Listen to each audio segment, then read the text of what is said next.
Shalom à tous, que l'Éternel Dieu vous bénisse, que l'Éternel Dieu vous garde. Bienvenue donc à cet enseignement sur le mot Ra. On continue donc notre série et surtout on écoute l'Esprit Saint, l'Esprit de Dieu, afin qu'il nous forme et qu'il nous façonne sous les temps, en fait, prophétiques, que nous avons la grâce de vivre par la puissance de l'Éternel au travers de Christ Yeshua. C'est extrêmement important, donc on va continuer et puis on va essayer de comprendre là où on en est, ce que l'Éternel Dieu est en train de faire pour justement interpeller et les uns et les autres et les ramener, si possible, à lui, à la gloire de son saint nom. Nous sommes dans les temps de la fin, je vous le rappelle, le temps de la fin du temps des nations, en fait ici, qui est en train de se terminer, le temps d'Israël va reprendre, ok, donc aujourd'hui, c'est extrêmement important de bien comprendre les temps prophétiques dans lequel nous sommes et d'essayer de comprendre ce que l'Éternel Dieu attend de chacun de nous. Remettons ces quelques instants à l'Éternel, notre Dieu, notre Père, si vous voulez bien. Père très saint, nous te rendons grâce dans le précieux nom du choix. Tu es notre Dieu et nous sommes tes enfants. Tu nous as rachetés par le sang précieux de ton Fils bien-aimé, afin que nous puissions être à toi pour te servir, te glorifier là où tu veux, à la gloire de ton saint nom. Merci Seigneur, étends ta main bienfaisante, oui, car sans toi nous ne pouvons rien faire. Oui, forme-nous, ouvre-nous les yeux et les oreilles, afin que nous puissions mieux comprendre ce que tu attends de nous, afin que nous puissions te servir et faire surtout les œuvres que toi, tu as préparées d'avance, afin de te glorifier, toi, le seul vrai Dieu, et celui que tu as envoyé. Aide-nous, mon Dieu, mon Père, à te faire plaisir. Nous voici, Seigneur, devant toi. Nous nous couvrons du sang précieux de l'agneau. Nous invoquons les mérites de l'agneau sur chacun de nous et nous venons vers toi et nous te disons, parle, Seigneur, ton serviteur, ta servante, écoute. Alléluia. Amen. On va donc aller dans le texte, en fait, lui-même aujourd'hui. Nous sommes dans deux Chroniques chapitre 18. Oui, c'est bien ça, verset 7. Verset 7, donc nous sommes là, en fait, dans un temps où on parle de Yehoshaphat. Yehoshaphat, c'est Josaphat. Donc le roi d'Israël répondit à Yehoshaphat, il y a encore un homme par qui l'on pourrait consulter l'Éternel, mais je le hais, car il ne prophétise rien de bon, il ne prophétise jamais que du mal, c'est Miral Yehou, c'est-à-dire Miché. Donc on dit Michal Yehou car c'est le nom en fait en hébreu que nous avons. Maintenant, dans les traductions que nous avons, ça a été simplifié. En fait, ici, on fait beaucoup de simplification et beaucoup d'à peu près. Donc ici, c'est Miral Yahou. Ok, Miral Yehou, pardon. Ok, fils de Jimla. En fait, ici de Jimla. On verra en fin de compte tout ça tout à l'heure, plus en détail. Et c'est très important, car Yehoshaphat, oui, là nous sommes en fin de compte avec des enfants de Dieu. Et évidemment, le roi d'Israël, c'est un croyant. Yehoshaphat, c'est aussi un croyant. C'est le roi de Juda. Donc là, on a le roi de Juda et le roi d'Israël. Et là, en fait, on va voir, en fait, ici, que l'Éternel Dieu va reprocher à Josaphat, Yehoshaphat, de venir en aide au roi d'Israël. Ok, pourquoi? Eh bien, parce que le roi d'Israël, il est dans la confrontation, en fait, ici, grave, très importante, en fait, ici, car il ne marche pas, en fin de compte, il fait ce qui est mal devant l'Éternel, et l'Éternel envoie les ennemis, en fait, ici, contre lui, et Yehoshaphat, dans sa naïveté, en fait, ici, eh bien, va venir, en fait, ici, avec le roi d'Israël, combattre les Syriens, ce qu'il n'avait absolument pas à faire. Donc, c'est pour nous apprendre à discerner ce que nous devons faire et aussi apprendre, en fait, ici, à faire ce que l'Éternel Dieu demande et non pas systématiquement, ce que nous croyons juste ou de se laisser entraîner, en fait, ici, dans des actions ou des œuvres que l'Éternel n'a pas demandées. Donc, c'est pour aiguiser notre jugement et apprendre à faire ce qui est bien devant l'Éternel. Revoyons notre définition comme on le fait en fait à l'habitude, en fait ici. Donc ici, on a le mot rat, donc oui, bien sûr, qu'on a l'habitude en fin de compte de voir. Et même chose, on va faire en fait le commentaire. Pardon. Donc j'ai agrandi, j'ai pas mal agrandi. On a revu pas mal de choses dans cette définition en fait aussi, car on va avancer de plus en plus en fait ici pour essayer de saisir la dimension prophétique dans laquelle nous sommes et nous affermir sur les racines hébraïques de la foi afin d'apprendre à discerner ce qui est bien de ce qui est mal devant l'Éternel en fonction de ce que l'Éternel Dieu nous demande. Donc le mot rat, en fait, ici, vous le voyez, comme à l'habitude, je répète et j'insiste, rat, c'est resh aïn. Donc je vous encourage au moins à apprendre en fait les lettres de l'alphabet hébreu, car on va faire beaucoup d'étymologie, effectivement. Pourquoi l'étymologie? Étymologie, c'est l'analyse des mots, en fait, ici, pour en retrouver, en fait, ici, le sens original, le sens, en fait, premier. Pourquoi ce mot-là, il est composé de telle lettre, telle autre lettre, etc. Il y a donc, en fait, ici, des choses très, très importantes qui permettent de redéfinir les mots, les noms, les mots, et effectivement de savoir si effectivement ce mot-là, il est bien interprété, on en a une traduction correcte ou pas. Donc là, c'est extrêmement important. Donc ce mot rat existe 663 fois dans 623 versets. Ok, donc c'est effectivement si l'Esprit Saint le répète 663 fois, c'est parce que c'est utile, ça a son utilité, d'où l'importance en fait ici d'apprendre à discerner. Donc nous les parcourrons tous les versets en fait où se trouve le mot rat, on va donc tous les voir, on a presque terminé en fait ici, donc cette série magnifique.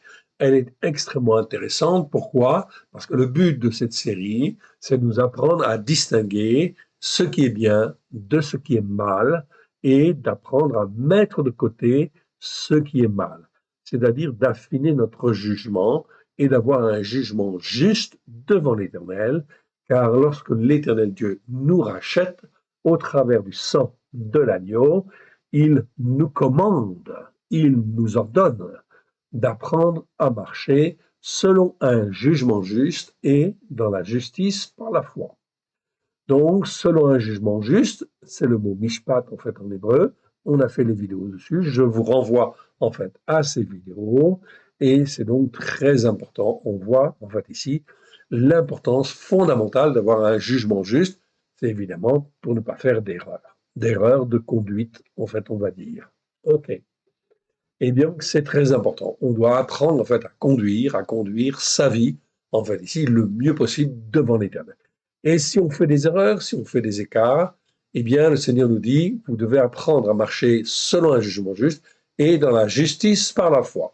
La justice par la foi, c'est la justice que l'on obtient au travers de Christ Yeshua et qui, en fait, est toujours là pour garder, en fait, le croyant, même quand il fait des erreurs ou des écarts, dans le but, en fait, qu'il puisse revenir. Il est justifié par la foi, en fait, ici, par le sang de l'agneau. Donc, c'est le mot tzedaka. On a fait les vidéos dessus. Donc, vous pouvez, en fait, ici, approfondir si vous le souhaitez. En fait, ici, c'est extrêmement important. Extrêmement important parce que, en fait, ici, eh bien, si on continue, en fait, à vivre sans apprendre, en fait, à juger d'une manière juste, eh bien, en fin de compte, on ne fait que des erreurs et on juge mal. Et si on juge mal, eh bien, ça veut dire qu'on ne sait pas conduire, en fait, ici. Et ça veut dire qu'il faut apprendre, en fait, ici, tout simplement. C'est un apprentissage. Donc, notre but, à nous, à l'école des choix, c'est bien, en fin de compte, de former, en fait, le mieux possible, et les uns et les autres, tous ceux qui veulent écouter, afin que la bénédiction vienne, la protection, en fin de compte, soit là, et effectivement, qu'on ne tombe pas, en fin de compte, dans le malheur. On peut être dans les épreuves, oui, il y en a, tout simplement, dans ce cas-là, les épreuves sont toujours là dans le but de nous former, de nous façonner, de nous instruire, de tirer en fait notre foi vers le haut, mais c'est jamais, jamais pour nous perdre. Ok. C'est donc extrêmement important. dès lors que j'attache mon cœur au plus profond de moi-même à être agréable en fait à Dieu, à faire ce qui est bien et à écarter ce qui est mal, eh bien l'Éternel veille sur chacun de nous et il nous garde. Jamais il ne nous laissera nous égarer. C'est impossible. Ce n'est pas biblique.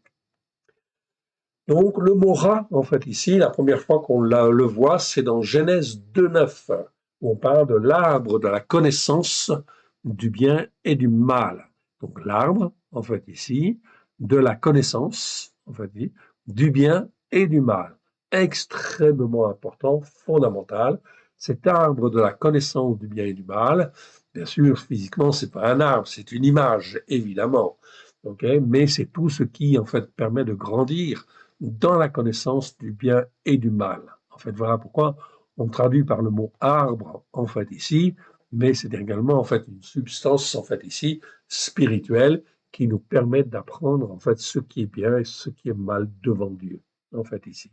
Donc, cette substance, elle grandit, en fait, en nous, en fait, ici, comme un arbre, en fait, ici, comme quelque chose, en fait, de solide, de droit, de, comment dire, de stable, qui ne change pas, qu'il pleut, qu'il vente, qu'il y ait du soleil, etc. Ok, la connaissance en fait du bien ou la connaissance du mal, elle est en fin de compte, elle traverse en fait ici les années, les âges, les siècles, effectivement, dans le but en fait ici de nous transformer, de nous façonner à l'image de Christ en fait ici. C'est donc extrêmement important. J'en reparlerai. Rat, dans les dictionnaires, ça veut dire mal, mauvais, ce qui est mal, ce qui est mauvais, les grave. OK. Mais on va s'intéresser à la définition des racines. Selon les racines hébraïques anciennes, la racine resh haïn est l'emblème de tout ce qui est terrestre, opaque et mauvais. Donc tous les mots qui commencent par resh haïn, ça a un rapport avec, en fait ici, ce qui est terrestre, opaque ou mauvais.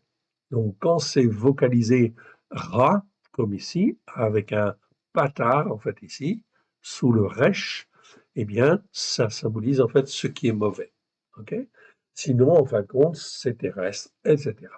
On a vu le mot réa. Donc là, vous voyez, c'est toujours resh aïn, mais la vocalisation est différente. C'est un serré et un patar.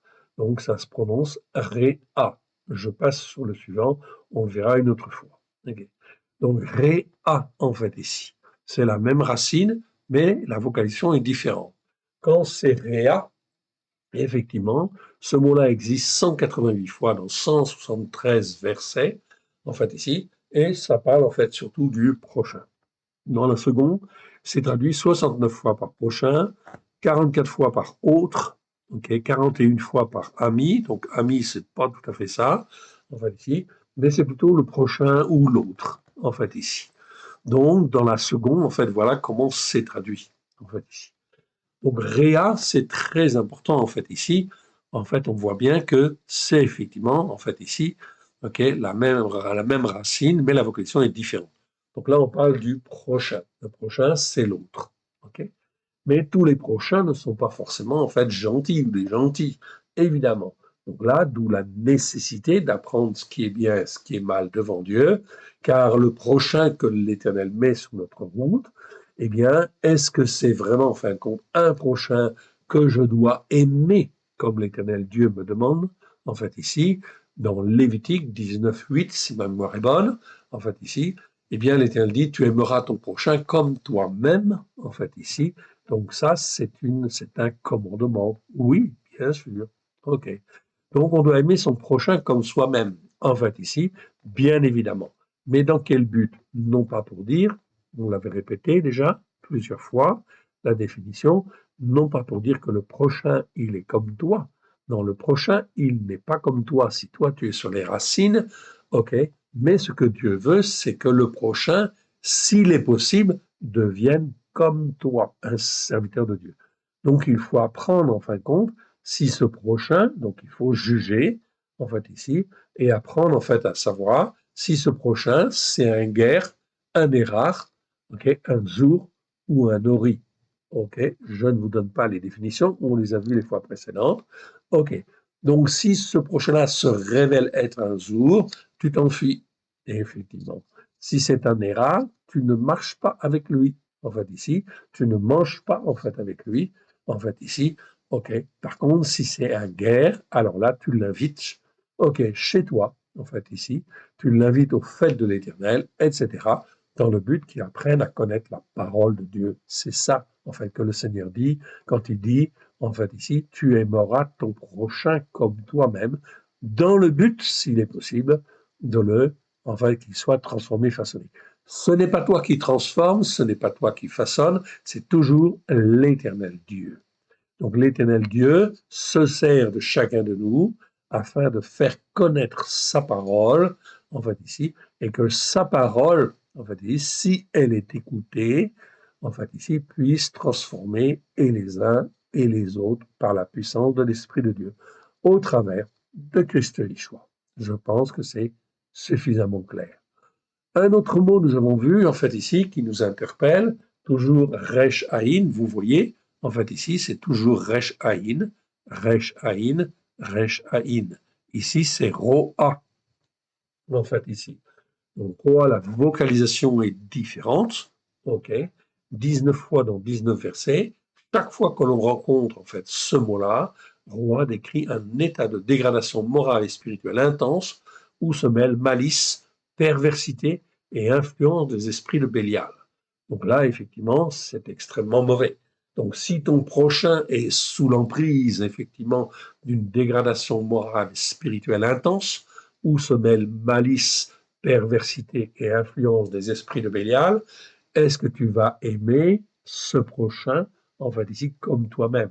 La réponse est non, évidemment. Au contraire, le Seigneur te dit dans ces cas-là, au contraire, méfie-toi de lui, écarte-toi, fuis, en fait ici, cet homme ou cette femme, oui bien sûr, car là, il y a, en fait ici, de la perversité, de la malice, et en fait l'influence des esprits de Bélial, des esprits de Satan, en fait ici, ok, dont des esprits mauvais, qui sont extrêmement puissants, en fait ici, mais qui ne peuvent agir que dès lors qu'il y en est dans la désobéissance, dans l'iniquité, dans le péché ou dans les transgressions.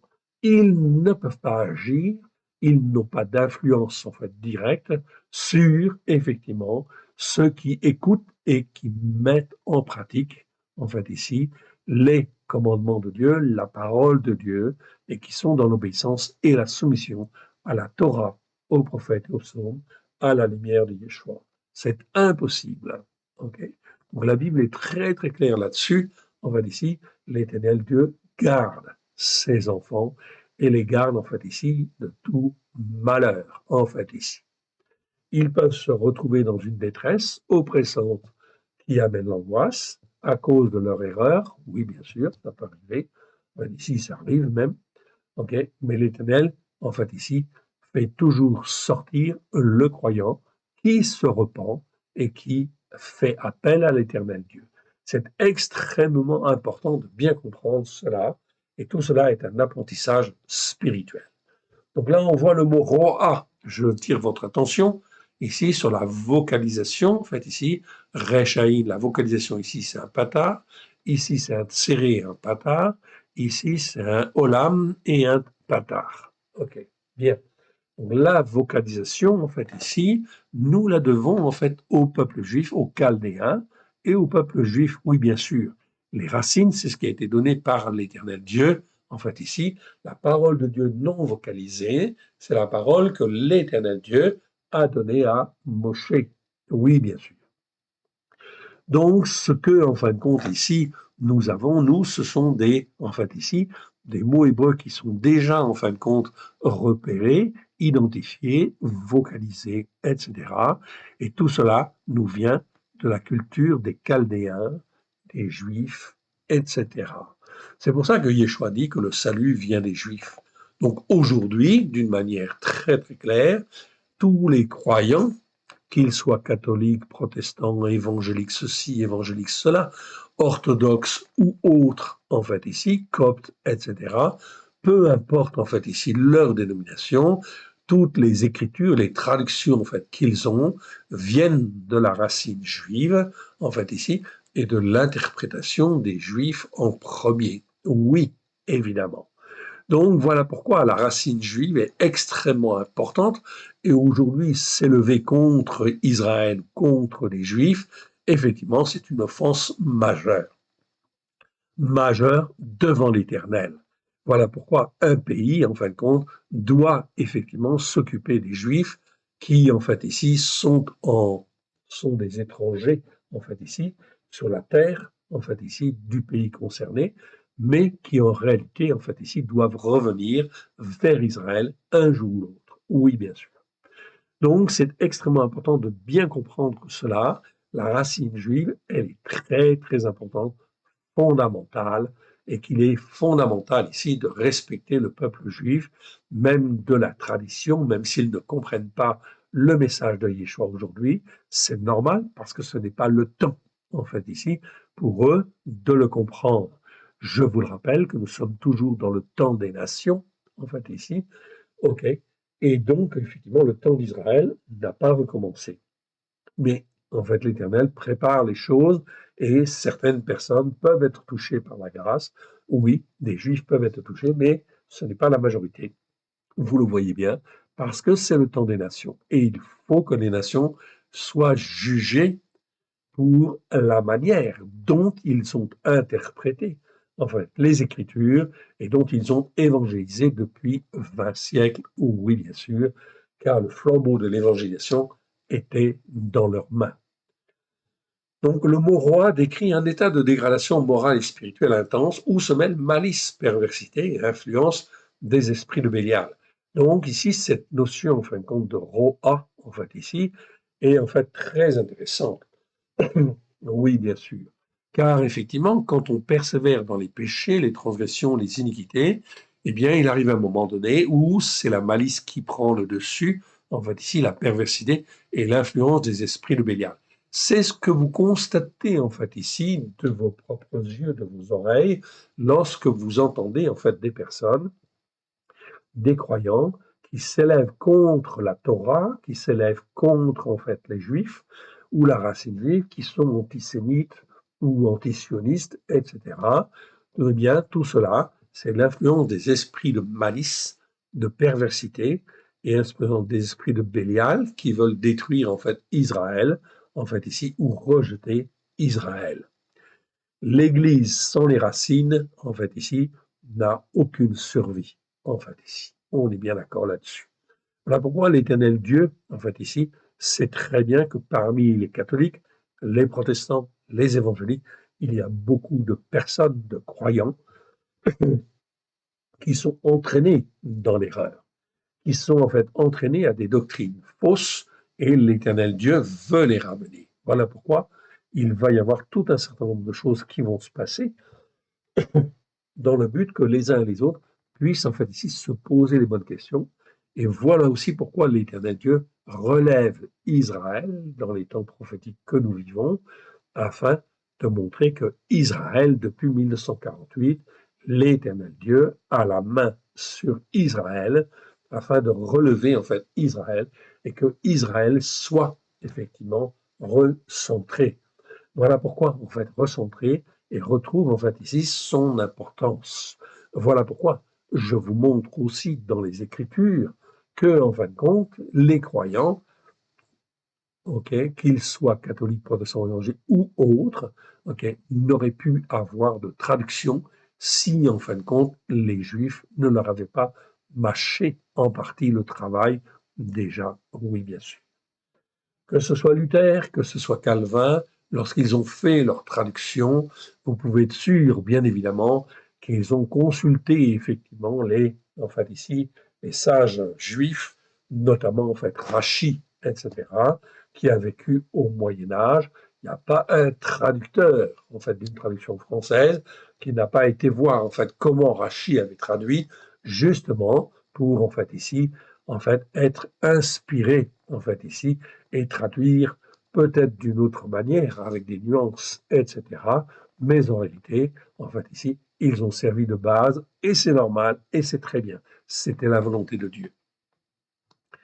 Donc, c'est très bien. Donc, que l'on s'intéresse effectivement aux traductions juives, ok, de Maïmonide ou d'autres, etc., peu importe, on peut effectivement en fait aller voir en fait ici certaines traductions pour avoir une bonne idée. Personnellement, j'utilise beaucoup Rachi, car c'est un rabbin français, en fait ici, qui a vécu au Moyen Âge, que l'Éternel Dieu a fait venir en France. Il a vécu du côté de Troyes. Il était protégé, en fait ici, par un aristocrate, en fait ici, qui l'avait en fait à cœur. Et effectivement, c'était l'Éternel qui lui a permis, en fin de compte, d'être là et d'avoir une traduction française et des commentaires, on voit ici, déjà de la Torah, des prophètes et des psaumes.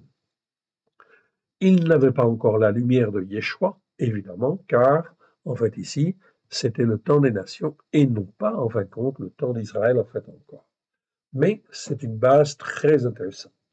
Donc, je vous encourage dans votre bibliothèque à avoir, en fait, les livres de Rachi. En fait, ici, c'est un bon commentaire, un bon commentateur, en fait, ici, et des bons commentaires aussi, quand même. OK? Mais il faut toujours analyser ces commentaires à la lumière de Yeshua et ne pas avaler tout et n'importe quoi, en fait, ici. C'est pour ça que je ne vous encourage pas, en fin de compte, à aller, en fait, à rechercher dans toute la traduction juive, toute la tradition juive, toutes les différentes traductions, etc., et dans les livres, en fin de compte, ok, très poussés, soi-disant, spirituellement, en fait, ici, de la tradition juive, ça ne vous apportera rien. La connaissance, la vraie connaissance, elle est en Christ.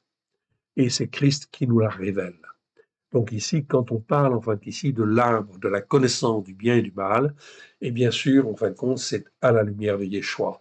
Et quand c'est à la lumière de Yeshua, là, en fait, ici, on peut vraiment avoir une très bonne notion, une excellente notion de ce qui est bien et de ce qui est mal. Car Yeshua, en fait, ici, a tout accompli il y a 2000 ans, afin que nous puissions être formés, façonnés avec grâce et vérité. OK. Comme lui le veut, afin qu'on puisse être agréable au Père. C'est donc extrêmement important de bien comprendre cette dimension-là. Je continue, nous avons vu aussi le verbe ra'a. Ra'a, vous voyez, c'est toujours rechaïn. On l'avait vu en fin de compte dans les définitions au début. OK. Puis après, on l'avait mis un peu de côté. Donc ra'a, en fait ici, c'est toujours la même racine, rechaïn, mais Aïn est doublé, en fait, ici. Comme Aïn est doublé, en fait, ici, eh bien, ça donne, en fait, le verbe. Okay. Donc, je préfère écrire comme ceci. Je préfère avoir, en fait, toujours l'accent circonflexe. Toujours, dans notre école, nous mettons toujours l'accent circonflexe quand, en fait, ici, la voyelle se trouve sous, en fait, ici, le Aïn. OK, comme ici, eh bien, nous, on le marque toujours par un A accent circonflexe. Okay, c'est une méthode qui nous est propre. Vous ne la trouverez pas en fait ailleurs, mais ça nous permet de reconnaître que chaque fois qu'on a un accent circonflexe, chez nous, dans tout le phonétique que nous avons, eh bien, c'est toujours non pas un aleph, mais c'est un aïn, en fait, ici. Ça nous permet de bien différencier. Donc, le verbe ra'a, ici, existe 83 fois dans 80 versets. OK. La forme, en fait, ici, la plus courante, c'est-à-dire vocale, la forme simple, ça veut dire être mauvais, être mal. Comme, par exemple, Moïse se sentait mal, en fait, ici, ou était mal à cause des péchés d'Israël. OK, par exemple. Donc là, c'est le verbe ra'a, en fait, ici, conjugué au kal, donc la forme simple. Oifil, c'est une autre forme verbale qui consiste à faire. Eh bien, dans ce cas-là, en fin de compte, ça, le sens change. Le sens change et, en fait, ici, ça veut dire faire le mal ou faire du mal. Comme, par exemple, à cause des péchés, en fin de compte, d'Israël, l'Éternel et de Juda, l'Éternel commença à faire du mal. Dans ce cas-là, c'est le verbe ra'a, en fait, ici. OK. Ra'a qui est utilisé. Donc, c'est exactement ce qui se passe avec le Covid, par exemple, en fait ici, ou la Covid, je crois qu'on dit, peu importe. Eh bien, c'est une plaie qui a touché, en fait, ici, en fait, nation après nation, en fait, ici. L'Éternel commence à faire du mal. Eh bien, c'est ce verbe-là qu'on utilise. Pourquoi l'Éternel commence à faire du mal? Tout simplement parce que il veut interpeller les uns et les autres, parce qu'on n'écoute pas la Torah et on ne la met pas en pratique. Donc les malheurs viennent et le mal vient, inévitablement, inévitablement. Ok? Donc le mal qui existe, en fait, ici, quand vous regardez, vous écoutez les actualités, vous voyez le mal, en fait, apparaître à droite et à gauche. Tout cela, en fin de compte, eh bien, ce n'est pas sans la volonté de l'Éternel. Oui, il est aux commandes. L'Éternel permet, en fait, ici, ok, et fait le mal dans le but, en fait, que les uns et les autres puissent revenir à lui. Donc, plus on persévère dans ce qui est mal, plus, en fait, on récolte effectivement le malheur ou le mal. Ra'a, en fait, ici, donc ici, Ra'a, Resh Aïn avec un et en fait au bout, c'est un verbe que nous avions vu, je l'ai remis là parce qu'il était important, en fait ici, nous parle en fin de compte de être berger, en fait ici, ou de s'occuper d'eux. La racine, en fait ici, nous parle de tous les soins terrestres que l'on apporte aux peines, aux soucis, aux chagrins, aux afflictions, d'où le verbe paître, qui en découle, ainsi que le mot pasteur, pasteur ou prêtre, responsable spirituel, si vous voulez. Oui, bien sûr. Ok, pourquoi? Parce que ces hommes sont chargés de s'occuper des peines, des soucis, des chagrins, des afflictions des uns et des autres, dans le but de leur donner la vie de Dieu. Voilà pourquoi le verbe, en fait, ici, se termine par un et, en fait, ici, qui est le symbole de la vie. Ça, c'est de l'étymologie. Donc on parle de ce qui est mal, resh aïn, ok. Et en fait le but, c'est effectivement en fin de compte d'avoir la vie, en fait ici, d'où effectivement l'importance des pasteurs, en fait ici, des prêtres, des évêques, etc. Mais quand on parle de la vie, c'est la vie de Dieu, évidemment. Ok. Donc la responsabilité des pasteurs, des prêtres, de tous ceux qui ont une fonction en fin de compte spirituelle, et bien sûr est de prendre soin des brebis. Ce verbe-là, ra, peut avoir aussi le sens de conduire, comme dans Genèse 48, 15, en fait ici, où Jacob bénit Yosef et dit que le Dieu en présence duquel ont marché mes pères, Abraham et Isaac, que le Dieu qui m'a conduit, en fait ici, donc là, j'ai bien le verbe ra'a, depuis que j'existe jusqu'à ce jour, donc Jacob ici montre en fait ici par la foi, bien évidemment, en fait ici, qu'il croyait en A Elohim. Donc Abraham, Yitzhak, Jacob, ce sont nos pères en fin de compte dans la foi, et il faut que j'arrive à le dire en fait avec ma bouche pour être dans la véritable foi au travers de Christ, en fait ici, évidemment. Si je ne reconnais pas que Abraham, Israël et Jacob sont mes pères dans la foi, ainsi que David, Moshe, Yeshua, etc., tout cela ont la même foi, en fait ici, par l'Esprit de Dieu. Ok, ils ont la même foi dans le seul Dieu unique et vrai, en A Elohim. Donc, si je ne dis pas avec ma bouche, en fait, ici, que Abraham, Yitzhak, Jacob, ce sont mes pères dans la foi, ça veut dire que ma formation est incomplète. Et je suis dans l'erreur quelque part. Je n'ai pas un jugement juste. Je ne peux pas avoir un jugement. Psaume 78, verset en fait 72, et David les dirigea. Dirigea, vous le voyez, c'est le même verbe en fait ici. Il est traduit ici par dirigea, c'est très bien. Donc il est dirigea avec un cœur intègre. Donc David, ok, c'était un chef en fait ici d'Israël, oui à l'époque. Donc il conduisait en fait ici Israël et c'était un chef spirituel, oui bien sûr. Tous les chefs, en fait, ici, doivent être spirituels. S'ils ne sont pas spirituels, ce sont des insensés. Et un insensé, on va dans le mur automatiquement, en fait, ici. Voilà pourquoi Macron, en fait, ici, il ne dirige pas, en fait, le peuple comme il convient. Donc, même, en fait, ici, nos politiques, nos responsables, en fait, ici, même les autres autorités, en fait, que nous avons en France, aujourd'hui, elles devraient être, en fait, ici, des hommes de foi. Oui, ce serait mieux. Mais comme ce ne sommes pas des hommes de foi, eh bien, la France, en fin de compte, ici, est en train, en fait, ici, eh bien, d'être bousculée, en fait, ici, et elle va dans le mur. Oui, bien sûr. OK? Elle va dans le mur. Elle ne va pas peut-être dans le mur, elle va systématiquement dans le mur. Pourquoi? Parce qu'on n'écoute pas les enseignements de la Torah pour les mettre en pratique et que nos dirigeants, donc notamment Macron ici, est un insensé. Ok. David les dirigea avec un cœur intègre. Il les conduisit avec des mains intelligentes. Voilà ce qu'il faut, en fait, à la France. Ok, un croyant qui a, en fait, ici, les mains intelligentes et un cœur intègre. Le sens d'être même un chef, comme dans Jérémie 49, 19. Quel est le chef ici? Donc, ici, le verbe est traduit par le chef, parce qu'il est conjugué au participe. Eh bien, dans ce cas-là, en fait, on le traduit en français par chef, c'est très bien. Quel est le chef qui me résistera? Ou encore, en fait, ici. Donc ici, bien évidemment, personne ne peut résister, en fait, à Dieu.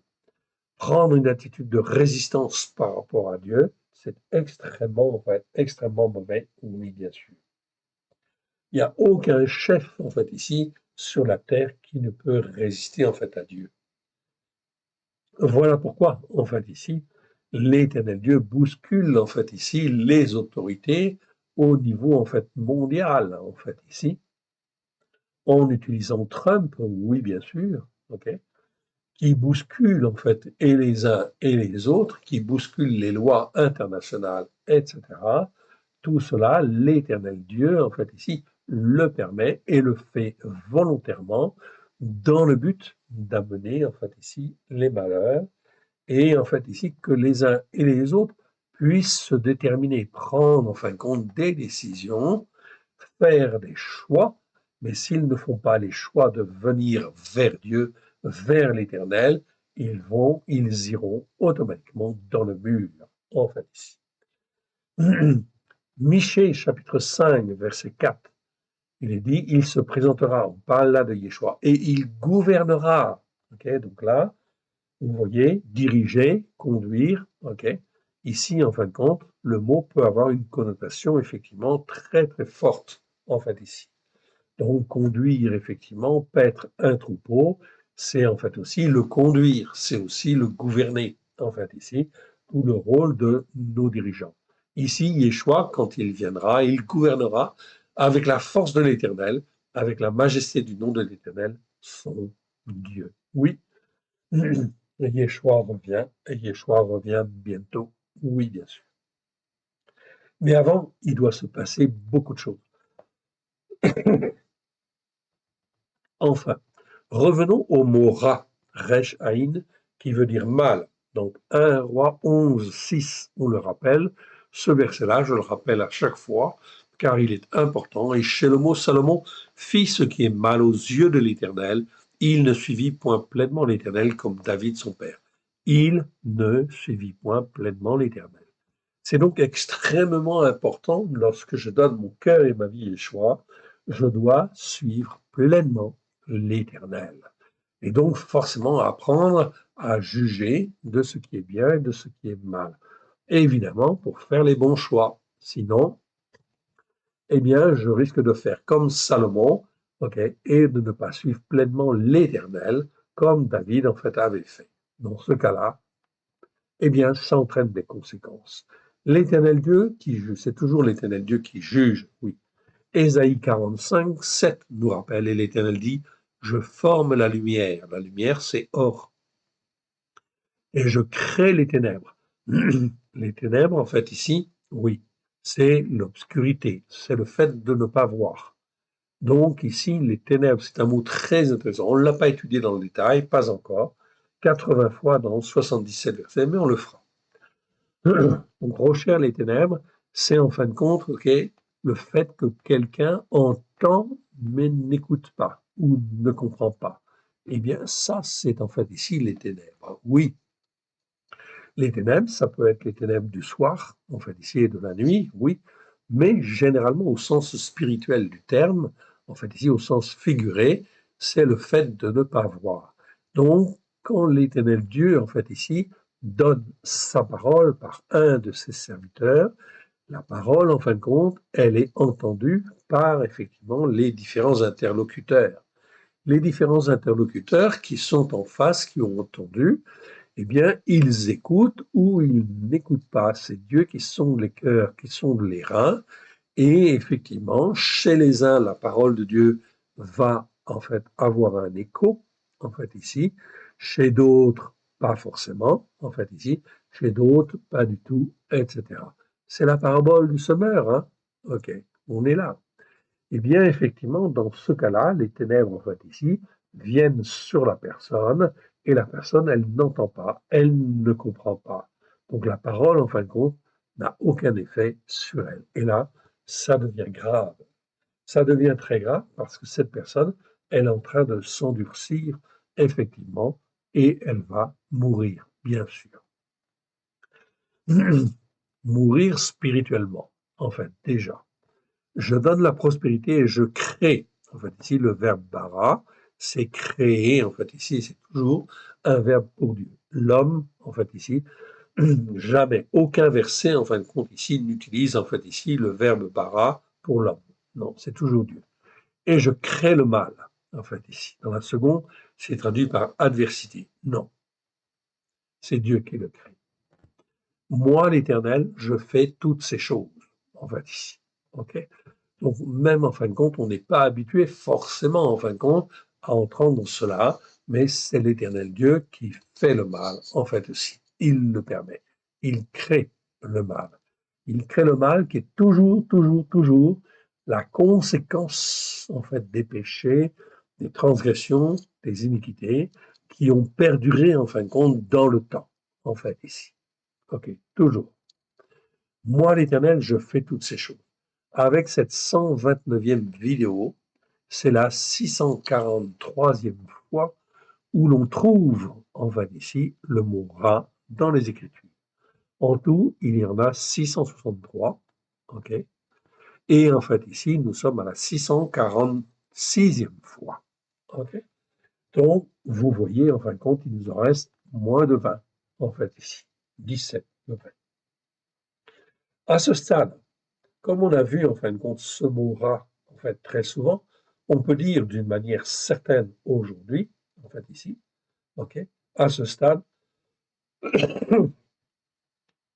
nous pouvons affirmer au regard des enseignements faits sur le mot rat que tous ceux qui n'écoutent pas les enseignements de la Torah pour les mettre en pratique font ce qui est mal devant l'Éternel, le Dieu d'Israël, le Dieu d'Abraham, le Dieu d'Isaac, le Dieu de Jacob, le Père de notre Seigneur Yeshua.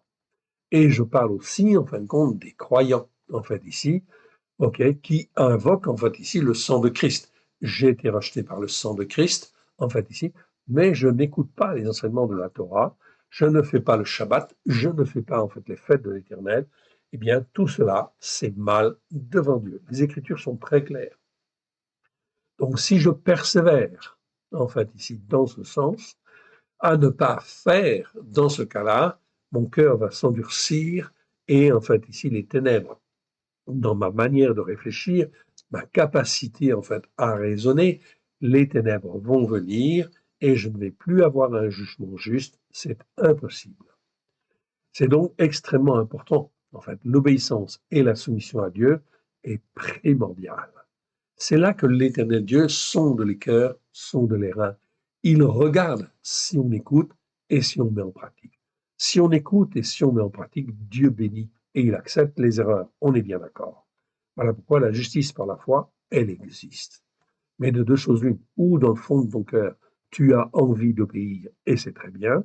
Si tu n'as pas envie d'obéir et de te soumettre, eh bien, t'inquiète pas, le Seigneur, en fait, ici, le voit et il saura réagir en fonction. Oui, bien sûr. Mais en fait, dans ce cas-là, s'ils en fin de compte n'écoutent pas et ne mettent pas en pratique, ils ne peuvent absolument pas avoir un jugement juste devant l'Éternel. C'est impossible. Ok. Yeshua nous parle des vierges folles et des vierges sages. Matthieu, oui, chapitre 25, versets 1 à 12. Donc celui qui écoute, c'est une vierge sage, et qui met en pratique, c'est une vierge sage. Celui qui n'écoute pas, qui dit en fin de compte, j'ai en fait ici été racheté par le sang de l'agneau, ok, et en fin de compte, je suis vierge, en fin de compte, ok, parce que je suis lavé, je n'ai plus rien à faire, je reste assis sur mon banc, en fait ici, eh bien, c'est une vierge folle dans ce cas-là.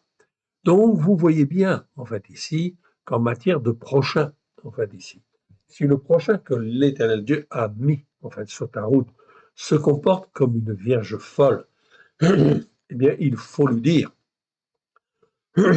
tu ne peux pas, en fait, ici, ignorer le Seigneur et les enseignements de la Torah, des prophètes et des psaumes, ok, à la lumière de Yeshua. Il faut écouter, il faut mettre en pratique. Il faut le prévenir. Oh oui, bien sûr. Car, en fin de compte, si tu ne le préviens pas, en fait, ici, il va s'endurcir dans son cœur. Les ténèbres vont venir dans son cœur. Et comme les ténèbres vont venir, il ne peut absolument pas avoir un jugement juste. Donc, il s'endurcit. Donc, dans ce cas-là, s'il persévère dans cette voie, eh bien, en fin de compte, tu ne dois pas continuer, en fin de compte, à l'inviter, en fait, ici, et à marcher avec lui, évidemment, en fait, ici. OK.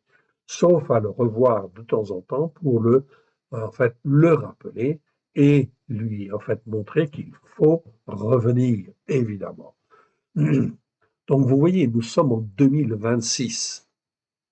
La tradition chrétienne a enseigné aux catholiques, aux protestants, aux évangéliques, en fait, ici, tout un certain nombre d'enseignements qui sont faux, évidemment, et qui font qu'en fait, les gens ont tendance à se comporter comme des vierges folles, hein, malheureusement.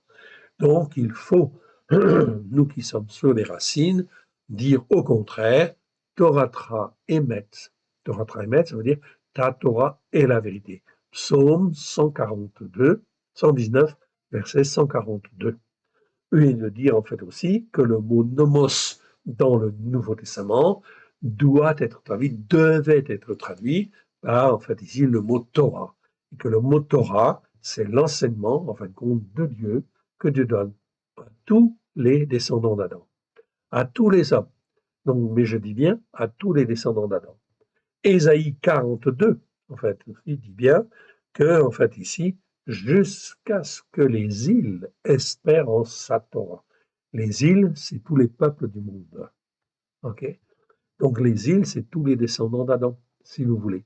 Donc, la Torah, elle est faite pour tous les descendants d'Adam.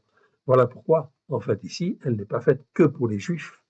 Elle a été donnée aux Juifs, premièrement, ensuite aux gens des nations, qui, en fait, ici, ont fait ce qu'ils ont voulu pendant 2000 ans. Le temps des nations est en train de se terminer, en fait, ici. Et regardez comment, en fin de compte, les nations ont élevé et les uns et les autres, et les croyants, ils ne les ont pas élevés sur la montagne de Sion. Excusez-moi, 2 minutes.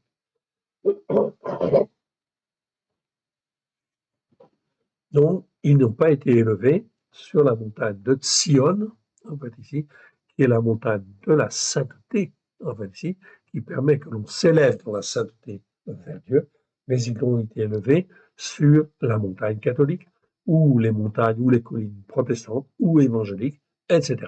Donc, ils ne sont pas sur la bonne montagne spirituelle, en fait ici. Voilà pourquoi l'Éternel Dieu va secouer, oui, et très sévèrement, dans le but de ramener et les uns et les autres.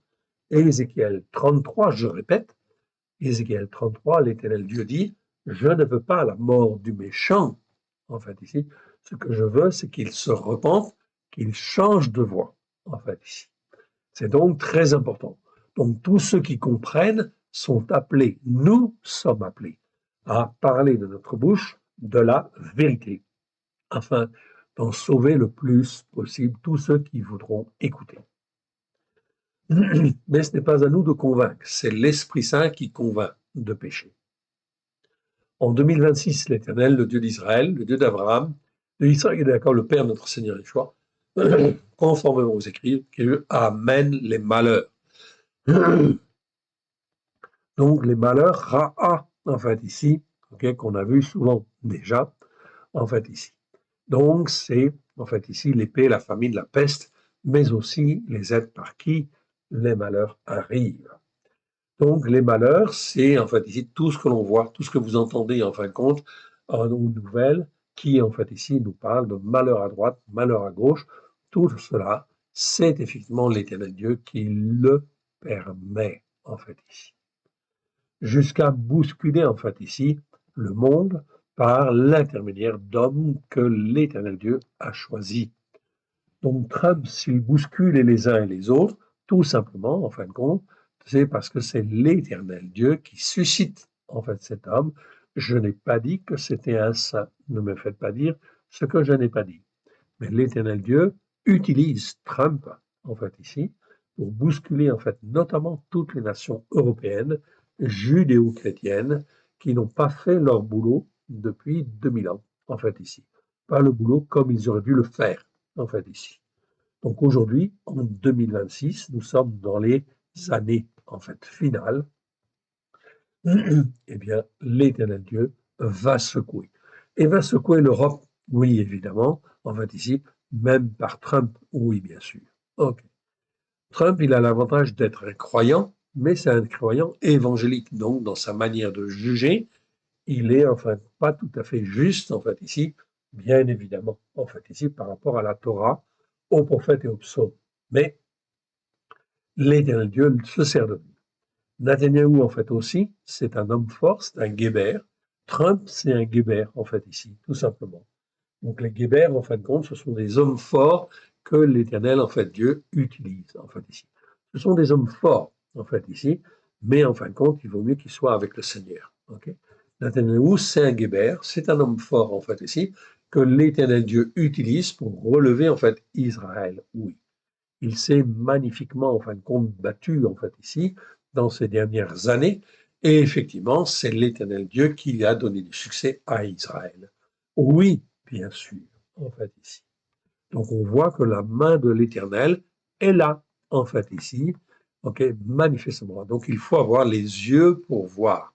Donc, si je ne fais pas le Shabbat, si je ne fais pas les fêtes d'éternel, si je n'écoute pas la Torah pour, en fait, ici, la mettre en pratique, avec grâce et vérité, je ne vois pas ces choses-là. Et vous ne pouvez pas les voir. Si vous pouvez les voir, si vous avez un cœur pour écouter et mettre en pratique. Yeshua confirme que le jour de l'Éternel est un jour de ténèbres et de colère, en fait, ici. L'incendie meurtrier en Suisse, oui, bien sûr, c'est un malheur, en fait, qui vient. Une quarantaine, en fait, de morts, 119 blessés. C'est un malheur qui touche de nombreuses familles. Les responsables de cet établissement sont français et, bien sûr, doivent répondre devant la justice des hommes d'abord, mais aussi devant celle de l'Éternel, le Dieu d'Israël. 40 morts, 119 blessés, vous voyez que ce n'est pas une petite affaire. Nous ne connaissons pas les dessous de cet événement, mais un événement si grave a nécessairement de très mauvaises racines. Donc on va en parler en fait ici, on va découvrir tout un certain nombre de choses. Espérons que cette affaire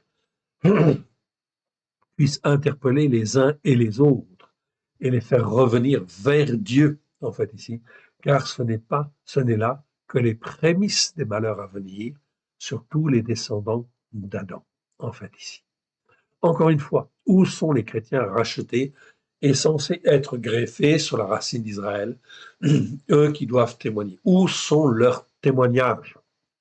À l'heure actuelle, les nations judéo-chrétiennes sont incapables d'avoir un jugement juste devant l'Éternel, le Dieu d'Israël. Les malheurs viennent parce que les descendants d'Adam persévèrent à ne pas écouter et à ne pas mettre en pratique, même 2000 ans après que Yeshua est venu tout accomplir. On persévère dans les péchés, les transgressions, les iniquités. La plupart des croyants, en fin de compte, en Christ, en fait ici, ne savent pas faire la différence entre un péché, une transgression et une iniquité. Okay. C'est lamentable. Donc, comment voulez-vous qu'ils aient un jugement juste? C'est impossible, en fait, ici.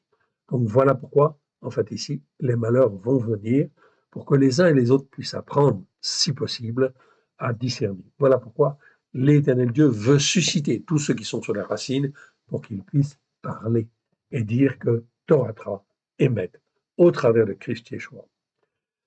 Macron, notre président, est toujours un insensé en regard des Écritures. Oui, bien sûr.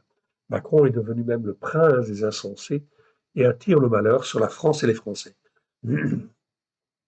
Il ne sait même pas que la France et les Français sont devant l'Éternel, le Dieu d'Israël, la première des nations qui devait soutenir Israël et à être la première nation à voler au secours de tous les chrétiens persécutés, car ceux-ci sont rachetés pour être greffé sur la racine d'Israël et ne soutient nullement Trump lorsque celui-ci capture un dirigeant, en fait, ici, qui est un, non pas un terroriste ici, en fait, on va dire, mais qui est un trafiquant, un dictateur, en fait, ici, et même un tyran.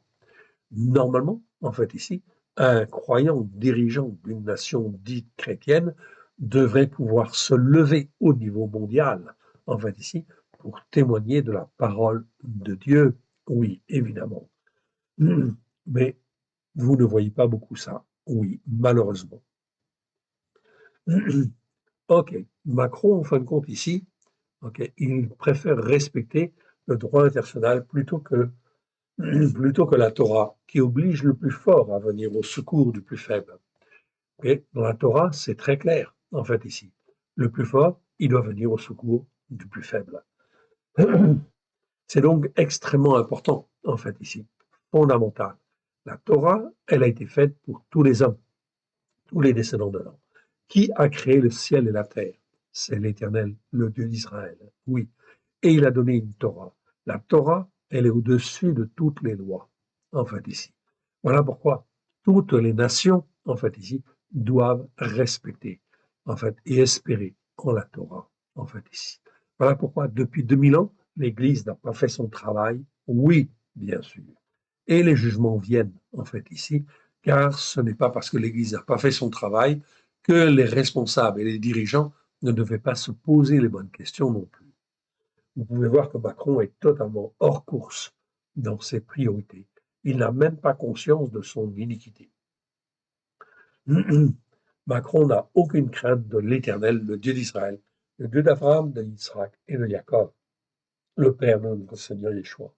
Macron, l'insensé, symbolise le choix de la France et des Français d'être sans Dieu en proclamant qu'elle est une république laïque.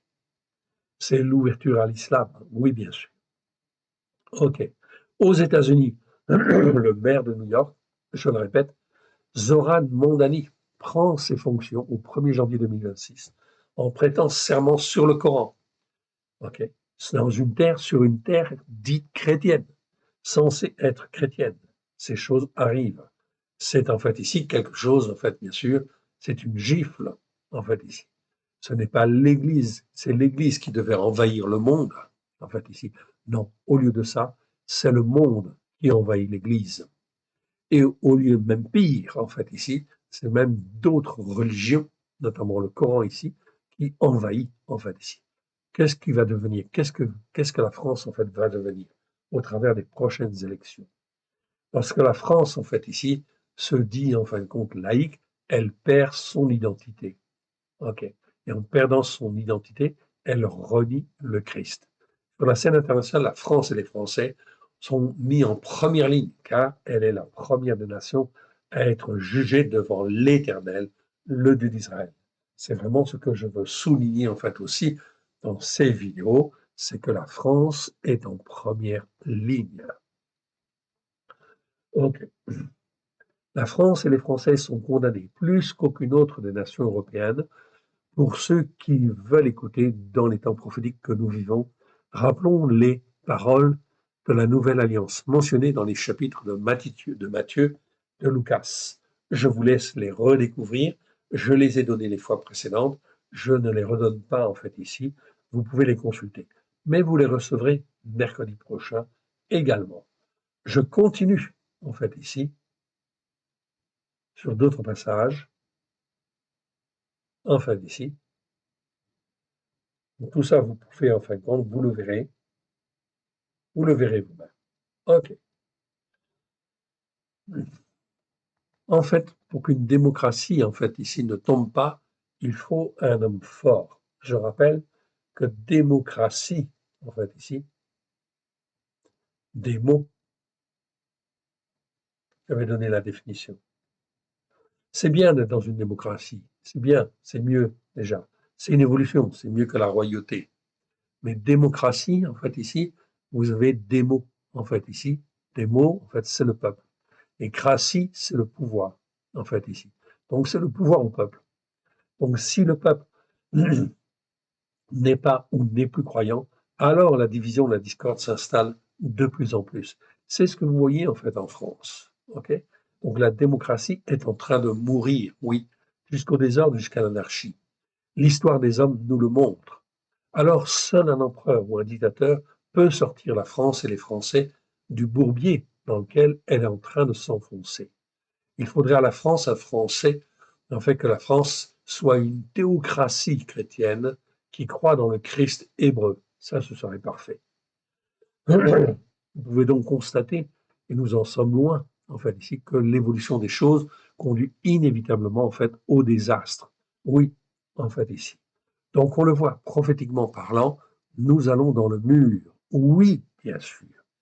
Les seuls qui peuvent être sauvés, c'est ceux qui se repentent de ne pas avoir écouté, de ne pas avoir mis en pratique, et l'Éternel Dieu, en fait, ici, peut les sauver.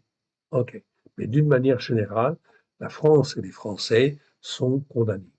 C'est toujours la conséquence des péchés, des transgressions, des iniquités, pour ceux qui n'écoutent pas les enseignements de la Torah. Je peux même le mettre en gras, en fait, ici, si vous le voulez, et en fait, même en bleu, si vous le voulez, en fait, ici. C'est extrêmement important. C'est toujours la conséquence des péchés, des transgressions et des iniquités pour tous ceux qui n'écoutent pas les enseignements de la Torah. En fait, pour que la démocratie ne tombe pas, il faut un homme fort, un guéber en hébreu, qui mène la barque. Encore faut-il que cet homme fort soit un croyant, évidemment. Si c'est l'Antichrist, en fait, qui vient, l'Antichrist, il va venir. C'est un homme fort, mais il n'est pas avec Dieu. Mais c'est un guébert, au sens biblique du terme. C'est un homme fort, mais qui va entraîner, en fait, ici, les nations, en fin de compte, dans, en fait, ici, la catastrophe, oui, bien sûr, comme l'Éternel Dieu, en fait, le veut, ok, et l'a jugé, tout simplement parce que les hommes n'écoutent pas et ne mettent pas en pratique. Encore faut-il que cet homme fort soit donc un croyant, ok. C'est le cas de Trump et c'est le cas de Netanyahu. Ce sont des croyants, ok. Ils sont pas parfaits, mais ce sont des croyants.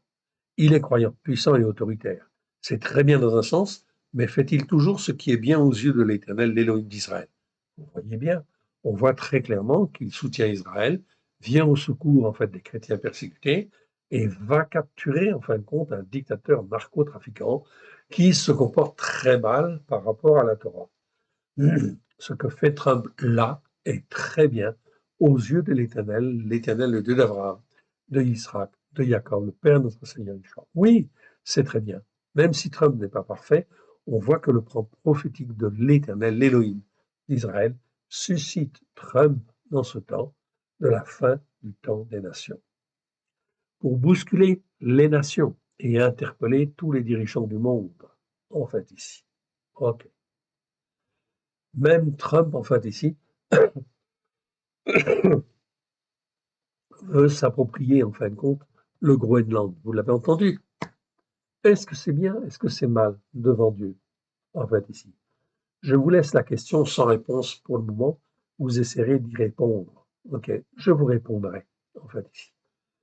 Est-ce que c'est bien? Est-ce que c'est mal? Est-ce que c'est conforme à la Torah? Déjà, en fait, ici. C'est ce qu'il faut se poser comme question, en fait, ici. Est-ce que c'est conforme à la Torah? Oui ou non, en fait, ici. A-t-il le droit de le faire? En fait, ici. OK. Trump est chrétien. C'est un chrétien, mais c'est un chrétien évangélique. Et le fruit de la chrétienté occidentale, on peut dire. OK? Donc, c'est en quelque sorte le fruit de 2000 ans d'évangélisation de l'Église. Mais si l'Éternel, l'Élohim d'Israël, se sert de lui, on voit manifestement qu'il n'a pas un jugement juste dans la manière, en fait, ici, de traiter les problèmes. Ce n'est pas totalement conforme au jugement juste que donnent les Écritures dans la Torah, les prophètes, les psaumes, à la lumière du choix. Comprenez bien, Trump vient d'intervenir au Venezuela pour capturer Maduro sans la vue. Je n'insiste, etc. Iran. Ok, on l'a vu la fois dernière, je n'insiste pas sur ce passage. Ok, honte à l'Église et à tous les responsables et les chefs des nations judéo-chrétiennes qui ont manqué à tous leurs devoirs devant l'Éternel, l'Élohim d'Israël. Ok? Souvenez-vous, quoi qu'il en soit, le temple de Jérusalem n'est pas reconstruit. Donc, ce n'est pas encore le temps de la fin, en fait, ici. parce qu'il faut que le royaume mondial des 10 cornes se constitue. Donc il va tellement y avoir de désordre que les nations qui ne veulent pas s'entendre, en fait ici, vont être obligées de s'entendre, de s'unir, en fait ici. Ok, c'est les 10 cornes, 10 royaumes puissants. Ok, lesquels on ne les connaît pas encore, mais ça viendra. Ensuite, dans ces 10 cornes, il y a donc 10 rois, il y en a 3 qui tombent, et c'est l'Antichrist, l'Anomos, le Centaure qui doit prendre place. Ça, vous le verrez. Nous le verrons. Il n'y a pas d'enlèvement, en fait, avant l'apparition de l'Antéchrist. Okay, donc, toutes ces choses-là, en fait, tout le monde le verra. Okay, même ceux qui sont enlevés, ils seront enlevés après la venue de l'Antéchrist. Donc, ne vous laissez pas séduire par des fausses, effectivement, doctrines, des faux enseignements, etc. Et surtout, ne vous comportez pas comme, en fin de compte, des vierges folles, en fait, ici, évidemment. Donc, tout ce qui veut venir comme malheur, c'est le but de nous interpeller, en fait, ici, pour que l'on puisse apprendre à obéir et à se soumettre, en fait, ici, à l'Éternel Dieu, et se repentir des péchés, des transgressions, des iniquités. Retenez, en fin de compte, ici, okay, Torah Traemet, qui veut dire, en fait, ta Torah est la vérité, et que le mot grec nomos, en fait, ici, veut dire Torah. Donc, en fait, ici, si nos traductions avaient été correctement faites, eh bien, en fait, dans en fait, le Nouveau Testament, on aurait aussi le mot Torah. C'est ce que nous avons fait, en fait, dans la Torah accomplie, qui est la traduction, en fait, que nous avons révisée, en fait, ici, et en fait, dans lequel on a bien, effectivement, le mot Torah, là où il faut, et comme il faut, comme l'Éternel Dieu le veut. Donc, je vous conseille, effectivement, ce Nouveau Testament, et de le répandre le plus possible, s'il vous plaît, en fait, ici, afin que les uns et les autres puissent être mieux formés. Repentez-vous, car le royaume de Elohim est proche. Depuis la Révolution, la France, donc, effectivement, est en fait ici dans l'iniquité, les péchés, les transgressions. Et oui, j'avais expliqué cela, je ne réexplique pas, en fait ici, vous l'avez et vous l'aurez en fin de compte par écrit. Je veux venir maintenant, en fin de compte, dans le texte lui-même, en fait ici, car nous avons des choses intéressantes, en fait, à voir. Ok, 2 petites secondes, je diminue, en fin de compte, ici, ma base, pour ne pas mettre trop de désordre en fait ici dans ma Bible. Donc ici, ce commentaire, je vais le réduire, je vous demande 2 minutes.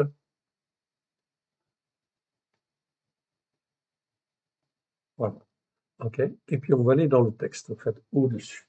Okay.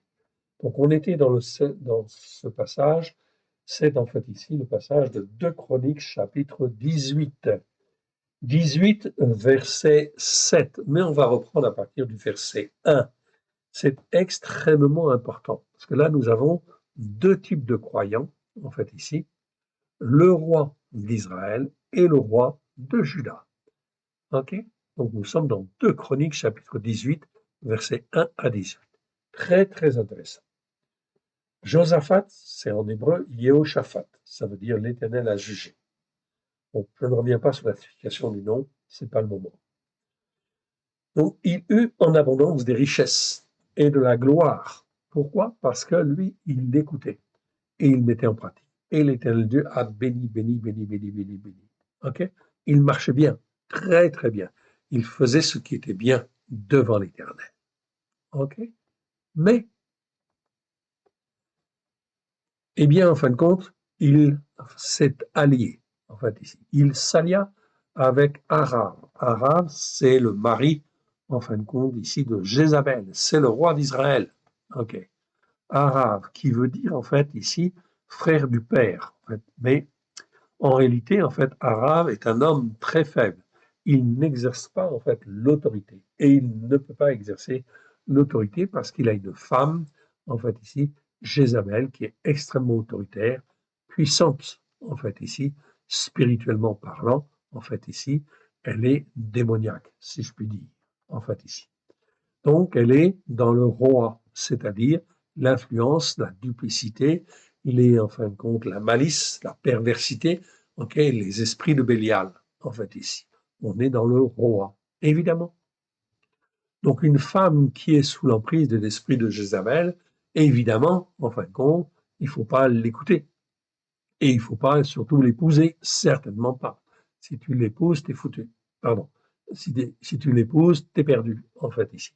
Ou alors, il te faudrait être extrêmement fort, en fait, ici. Mais c'est impossible que l'Éternel te dise d'épouser, en fait, une femme qui est une Jézabel. C'est impossible. Ce n'est pas biblique. Donc, si tu épouses, en fait, une Jézabel, c'est parce que toi, tu as choisi d'épouser, en fait, ici, une femme sans demander le conseil de l'Éternel. Et tu tombes sur une Jézabel. Oui, ça arrive. Souvent. Donc, mais il s'allia avec Arav, le roi d'Israël. Donc la Bible seconde s'arrête là. Mais en réalité, le mot en fin de compte en hébreu, le verbe en fait ici, c'est le verbe ratan. Ok. Je vous le montre. Ok. Et ce verbe-là, en fin de compte, ok, ça veut dire s'allier par mariage. Mais s'allier, en fin de compte, c'est en devenant, en fait ici, le gendre, en fait ici, un de ces gendres. C'est-à-dire, en fin de compte, il ne s'est pas marié avec Aaron. Oui, bien sûr, on n'est pas là dans l'homosexualité. L'homosexualité, c'est une abomination devant l'Éternel. Les Écritures et la Torah dit bien, tu ne fais pas avec un homme ce que tu fais avec une femme. Ou même chose, en fait, une femme ne doit pas faire avec une femme ce qu'elle fait avec un homme. Non, en fait, ici. Ça, c'est en fin de compte le désordre complet. C'est confondre en fait ce qui est bien et ce qui est mal. Et quand dans une société, en fait, ici, on fait des lois dans ce sens, cela veut dire que officiellement devant Dieu, eh bien, on est en train de dire, en fait, ici, que le bien et le mal, en fait, on ne le distingue plus, en fait, ici. C'est bien de se marier selon un modèle homosexuel, etc. C'est une abomination devant l'Éternel. C'est l'Écriture qui le dit, en fait, ici, et nous devons, si nous sommes fidèles, en fait, à Dieu, le dire également, en fait, ici. OK. Donc, c'est extrêmement important, en fait, ici. Mais en général, quand ça devient, en fait, une loi, en fait, ici, dans un pays, eh bien, ça veut dire que ce pays est en train de se dégrader et que, en général, eh bien, en fin de compte, on ne distingue plus devant Dieu ce qui est bien et ce qui est mal. On confond tout. Voilà pourquoi les Français ont un président qui est un insensé, parce que les Français ne font pas la distinction et acceptent, en fait, ici, de mettre en place des lois comme cela, qui sont contraires, en fait, à Dieu et qui sont une offense. Donc, il s'allia par mariage en devenant, en fin de compte, gendre, un de ses gendres, avec Ahab. OK. Alors, en fin de compte, alors qu'il avait, en fait, il marche très bien devant l'Éternel. Au bout de quelques années, il descendit auprès de Arav, okay, donc c'est Achab, à Samarie. Et Arav, en fait, ici, tu as pour lui et pour le peuple qui était avec lui une multitude de menu bétail et de gros bétail. Donc, il fit la fête, effectivement. Il le sollicita, puis, en fin de compte, il le sollicita, en fait, de monter, en fait, avec lui à Ramoth en Gilead. Pourquoi? Pour aller chasser, en fait, les Syriens. Mais si, en fin de compte, Arav était attaqué par les Syriens, c'était en fin de compte parce que l'Éternel l'avait permis, parce qu'il faisait ce qui est mal devant l'Éternel. Oh oui. Et comme il faisait ce qui est mal devant l'Éternel avait suscité les Syriens pour qu'ils attaquent effectivement à Av. Donc Jehoshaphat n'avait rien à faire dans cette histoire et il ne devait surtout pas s'associer avec lui. Donc, en fait, ici, quand on dit, en fait, ici, l'Éternel dit, mais tu aimeras ton prochain comme toi-même. Ça ne veut pas dire que Jehoshaphat devait effectivement, en fin de compte, aider ou soutenir, en fait, ici, le roi d'Israël. Non, absolument pas. Il devait dire non et il ne devait même pas, en fait, ici, épouser une fille, en fait, ici, de Harar. C'est là quelque chose, en fin de compte, de grave, effectivement, en fait, ici. Il a fait une très, très mauvaise alliance, en fait, ici. Comme il était roi, il pouvait, en fait, certainement avoir une fille plus saine spirituellement, en fait, ici, comme épouse. Aram, roi d'Israël, en fait, dit à Jehoshaphat, roi de Juda, veux-tu venir avec moi à Ramoth en Gilead?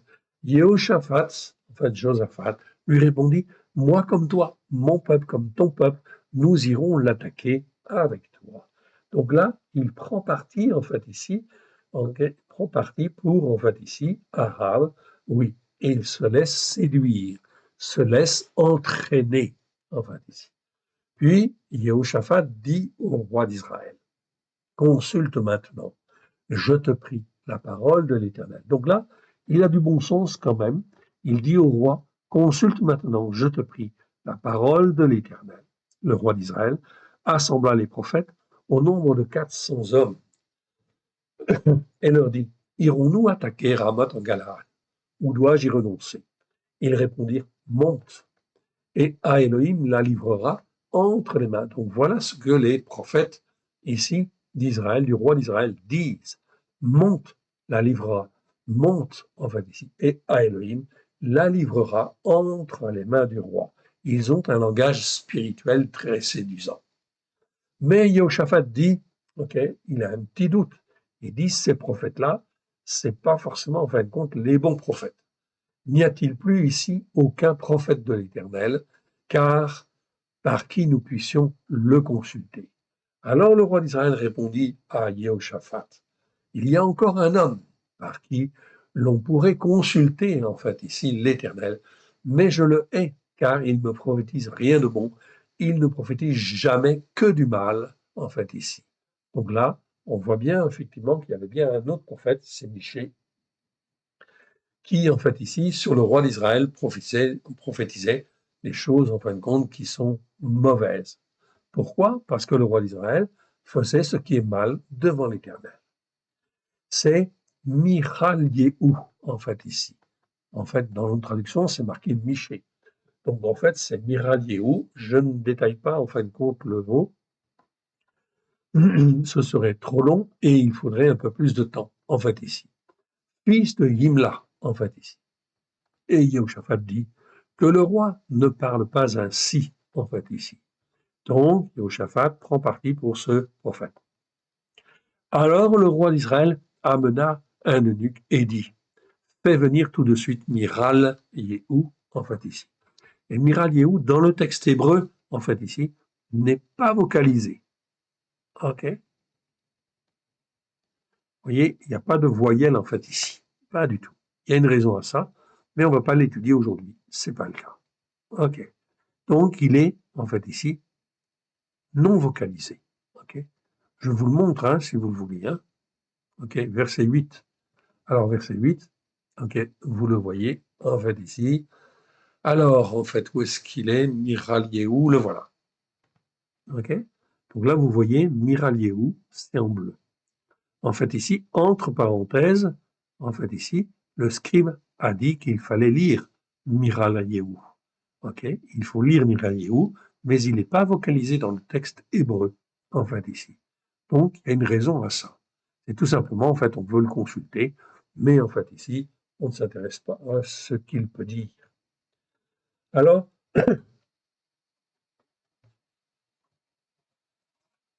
le roi appela un eunuque et dit, fais venir tout de suite Miral Yehou, en fait, fils de Yimla, en fait, ici. Ok.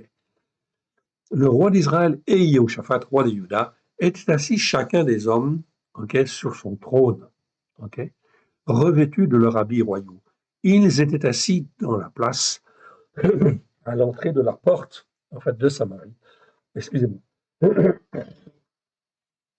Et tous les prophètes prophétisaient devant eux. Sidkiyahu, en fait ici, un des prophètes, okay, fils de Kenaha, s'était fait des cornes de fer et dit, ainsi parle l'Éternel, avec ses cornes, pardon, excusez-moi, tu frapperas les Syriens jusqu'à les détruire. Les cornes, c'est toujours un symbole de force. Donc les prophètes, ils utilisent parfois des symboles, en fait, ici. Donc les cornes, en fait, ici, c'est des symboles de force et de puissance.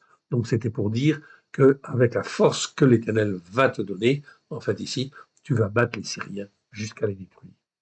Et tous les prophètes prophétisaient de même en disant, monte à Ramoth en Gilead, tu auras du succès et l'Éternel la livrera entre les mains du roi. Le messager qui était allé appeler Miraliéhu, en fait ici, lui parla ainsi. Voici, les prophètes d'un commun accord prophétisent du bien au roi. Que ta parole soit donc comme la parole de chacun d'eux, annonce du bien. Miraliéhu, n'entend pas faire la même chose, répondit, l'Éternel est vivant, j'annoncerai ce que dira mon Elohim. Lorsqu'il fut arrivé auprès du roi, le roi dit, Micha. Donc là, le nom en fait en hébreu est modifié en fait ici, il est en abrégé. Je vous laisse réfléchir dessus. Mira. Irons-nous attaquer Ramoth en Gilead ou dois-je y renoncer? Il répondit, montez, vous aurez du succès et ils seront livrés entre vos mains. Donc là, il répond de la même manière, en fait, ici. Pourquoi? Parce qu'on lui a demandé, en fin de compte, de faire comme cela. Mais ça ne veut pas dire qu'en fin de compte, c'est ce que l'Éternel Dieu dit. Mais l'Éternel Dieu lui dit de dire comme ça. Et le roi lui dit, combien de fois me faudra-t-il te faire jurer de ne me dire que la vérité au nom de l'Éternel? Alors, en fait, là, le roi d'Israël dit, non, je veux entendre, en fin de compte, la vérité. Là, c'est très bien. Michée répondit, je vois tout Israël dispersé sur les montagnes, comme des brebis qui n'ont point de berger. On retrouve en fait ici le verbe ra'a, qui n'ont point de berger, qui n'ont point de conducteur en fait ici. Ils sont dans l'errance, en fait ici, quelque part. Donc Israël est dans l'errance, et en fait ici, il ne risque pas de bien marcher et d'avoir du succès. Et l'Éternel dit, ces gens n'ont point de maître, que chacun des hommes retourne en paix dans sa maison. Donc Michée la donne effectivement en fait ici la bonne interprétation parce que le roi a dit qu'il voulait entendre la vérité. Il dit que chacun des hommes retourne en fait en paix dans sa maison. Le roi dit à Jéhoshaphat, dit à Josaphat, ne te l'ai-je pas dit, il ne prophétise sur moi rien de bon, il ne prophétise que du mal. En fait ici, on retrouve le mot mal, ra. Et Michée dit, en fait ici, écoutez donc la parole de l'Éternel. J'ai vu l'Éternel assis sur son trône et toute l'armée des cieux se tenant à sa droite. Donc on va regarder en fait ce qui se passe, en fait ici, juste quelques versets du chapitre suivant, en fait ici, du passage suivant, pardon. C'est très, très, très, très important, en fait ici. Donc Michée dit, en fait ici, et l'Éternel dit, qui séduira Ahab, roi d'Israël? Donc ici, devant Dieu, il y a toutes les puissances célestes. Il y a les mauvais esprits, en fait, qui sont là aussi. Et oui. Et donc l'Éternel dit, qui séduira Ahab, roi d'Israël, pour qu'il monte à Ramoth en Gilead, et qu'il y périsse? Ils répondirent, l'un d'une manière, l'autre de l'autre. Donc les esprits, en fait, ici, sont là, en fait, ici. Et en fin de compte, ils donnent leur avis, en fait, ici, devant l'Éternel.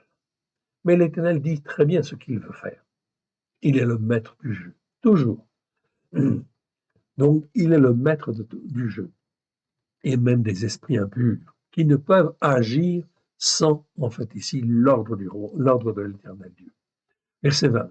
Et un esprit vint se présenter devant l'Éternel et dit, moi, je le séduirai. L'Éternel lui dit, comment?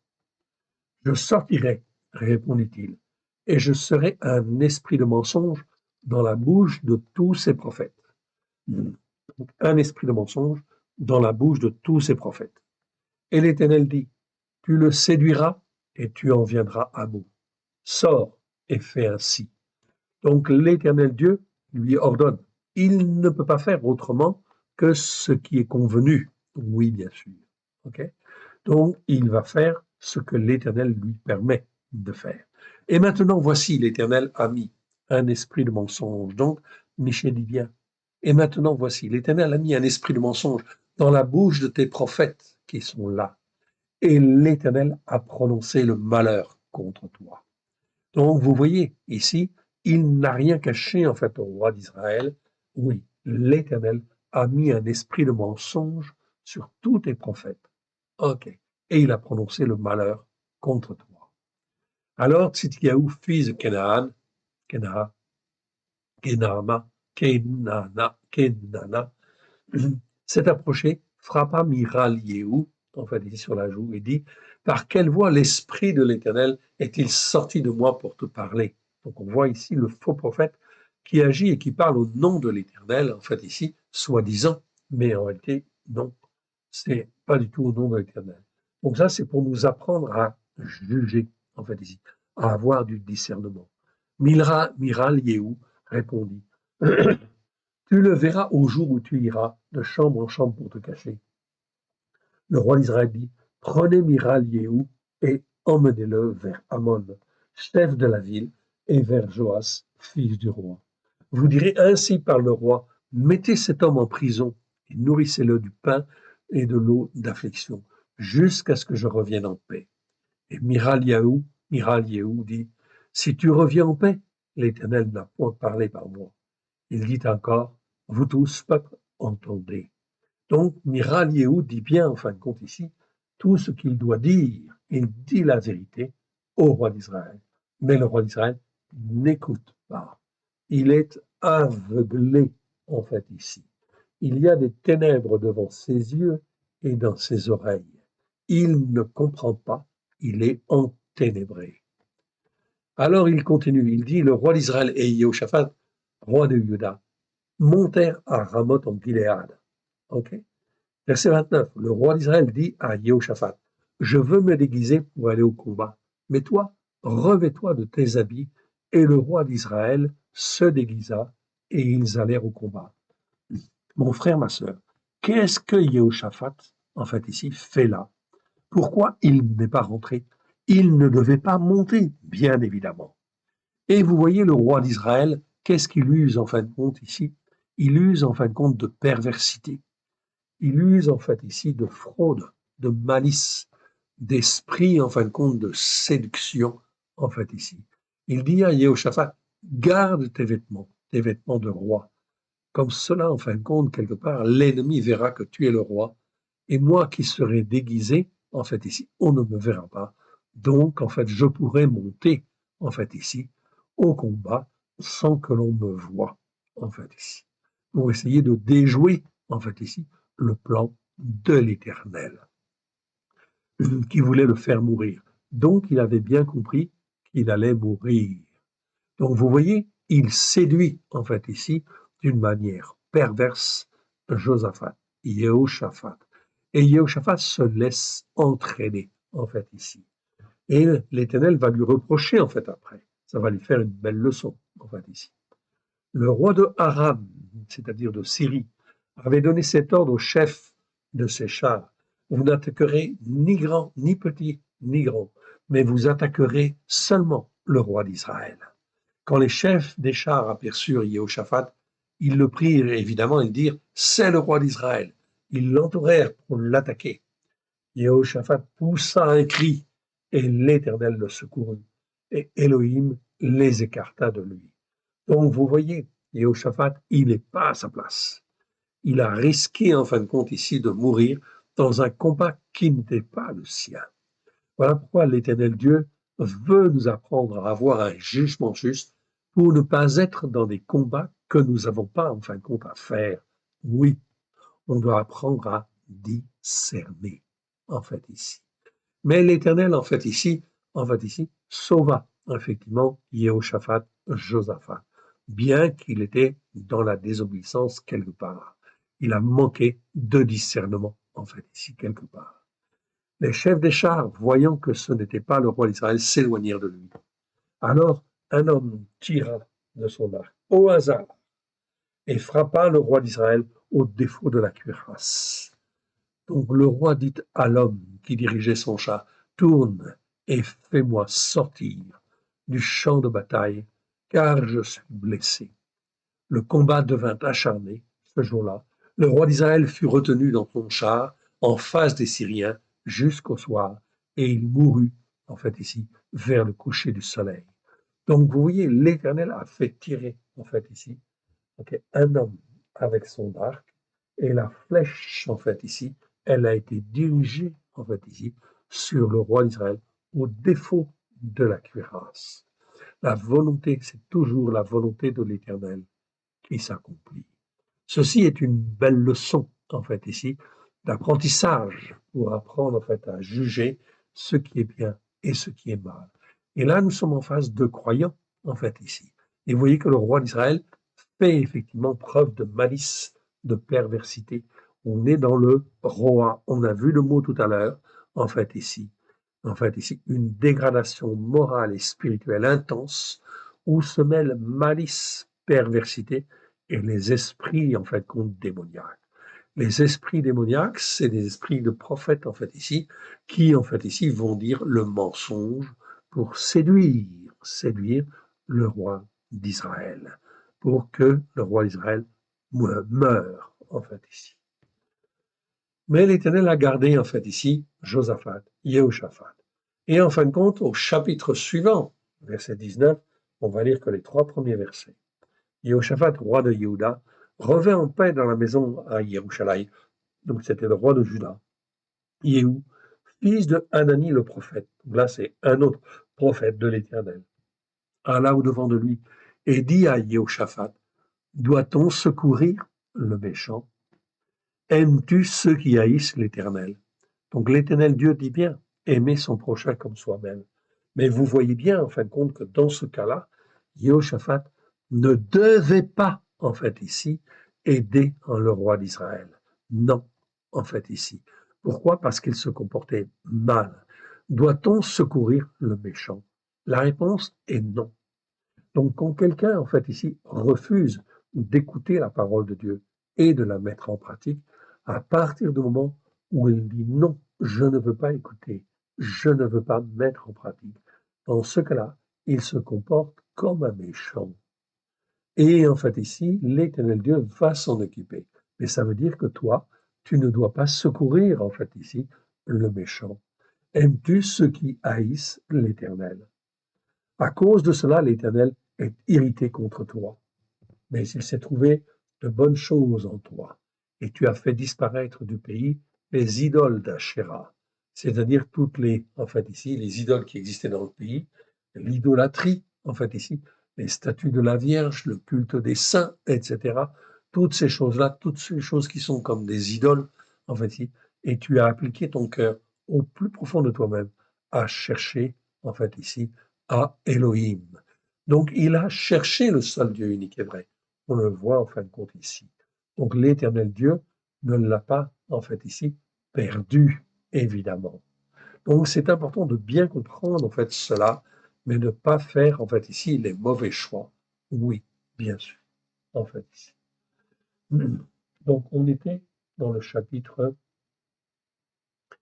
18, 18, et on va, en fin de compte, au chapitre 20, en fin de compte, maintenant. Donc, en fait, ici, on va voir où on arrive.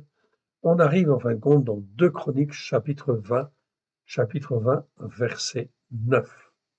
On reprendra en fin de compte là, en fait ici, la fois prochaine, donc 2 Chroniques, chapitre 20, verset 9, en fait ici.